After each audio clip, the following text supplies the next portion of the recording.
All right, let's just jump right in. When I say the phrase doing nothing, what do you think of? Laziness, right? Maybe putting things off? Well, today we're going to unpack how doing nothing might just be the most difficult, most deliberate, and most powerful investment discipline there is. Sounds easy, right? But trust me, it is anything but. This idea, this whole philosophy, it goes against everything you've probably ever been taught about work, about effort, about how to build wealth. It takes a ton of mental strength to just buy into the market and then do absolutely nothing. So let's explore why this completely counterintuitive idea might just be the key to real financial freedom. Okay, so before we can even talk about the solution, we have to really understand the problem. And one investor has a great name for it. He calls it the worker's trap. It's a system that, well, most of us are born into, and we never even realize it's a trap in the first place. We all know this playbook, don't we? I mean, it's sold to us as the blueprint for a successful life. But if you follow these steps, from getting the salary to getting the loans, something subtle happens. You slowly stop working for yourself, and you start working for the bank. And that, right there, is the essence of the trap.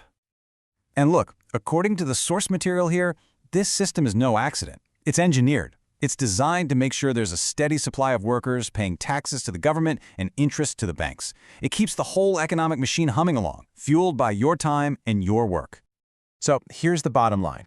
This cycle is fundamentally designed to keep you from ever building real significant wealth. Because as long as you're in the game of trading hours for dollars, there's always a ceiling.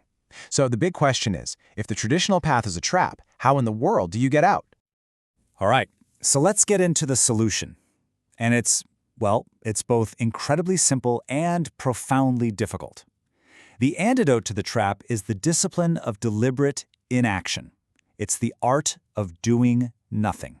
So what does doing nothing actually mean when we're talking about investing? It means you buy a piece of the whole market. Think of something like a broad index fund, and then you stop. That's it. You don't trade, you don't react to the news, you let the massive, powerful engine of capitalism do all the heavy lifting for you over a very, very long time. Now here's the thing that's so interesting. Doing nothing is actually a ton of work. It's the active, conscious work of ignoring all this stuff. The predictions, the 24/7 news cycle, the chatter about interest rates, all of it, every single bit of it, is noise designed to make you panic and do something. But the most powerful move is to just ignore it all. And this just nails it, right? Because the hardest thing to ignore is yourself. Your own fear when the market's crashing, your own greed when it's soaring. Those primal instincts are your absolute worst enemy as an investor. This strategy demands that you trust the long-term system way more than you trust your own short-term feelings.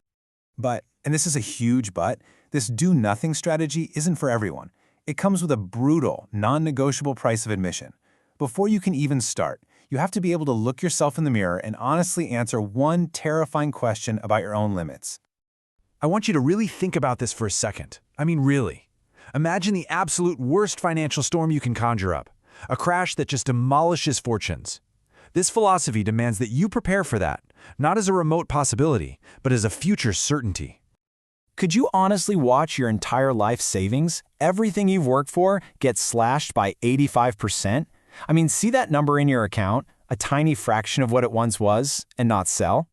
And then, could you just sit there and watch it stay that low? Maybe even dip further for a whole decade? Now, history shows us that markets do come back, but that recovery is only for the people who had the stomach to not sell at the bottom. The question is, could you wait it out? Look, if the answer to either of those questions is no, or even I'm not sure, then this path is just not for you. And that's not a metaphor, it's not hyperbole, it's the literal psychological price you have to be willing and able to pay. If a crisis like that would force your hand and make you sell, you aren't ready. Surviving this is the unbreakable rule. So if you can pass that psychological test, if you can genuinely stomach that kind of pain, then you're ready for the next step. This is where it gets really powerful. It's about a fundamental shift in your identity, from being a laborer in the system to a capitalist who uses the system. This is such a fantastic way to think about risk. You've got a legend like Charlie Munger who warns against leverage because it can force you to sell at the worst possible time and destroy your freedom. But the source we're looking at today adds a critical condition. You can use leverage, but only if a total market collapse wouldn't take away that freedom. It's not about the market's risk. It's about your personal risk. And that is the ultimate goal, the capitalist mindset. It's a complete 180.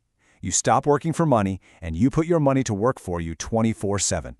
And the bank, which used to own you with mortgages and car loans, now becomes a tool that you can use, but only when you're completely bulletproof against what the market does. This is really the secret sauce, isn't it? A laborer takes on debt to fund a lifestyle, and that's what keeps them in the trap. A capitalist, on the other hand, uses debt or leverage to buy assets that actually make them money. They turn the bank from their master into their partner. So at the end of the day, this entire philosophy really just boils down to a single choice. Are you going to continue trading your limited time for money? Or are you willing to do the incredibly hard psychological work required to build a system where your money works for you? How you answer that question? Well, that's going to define your entire financial future.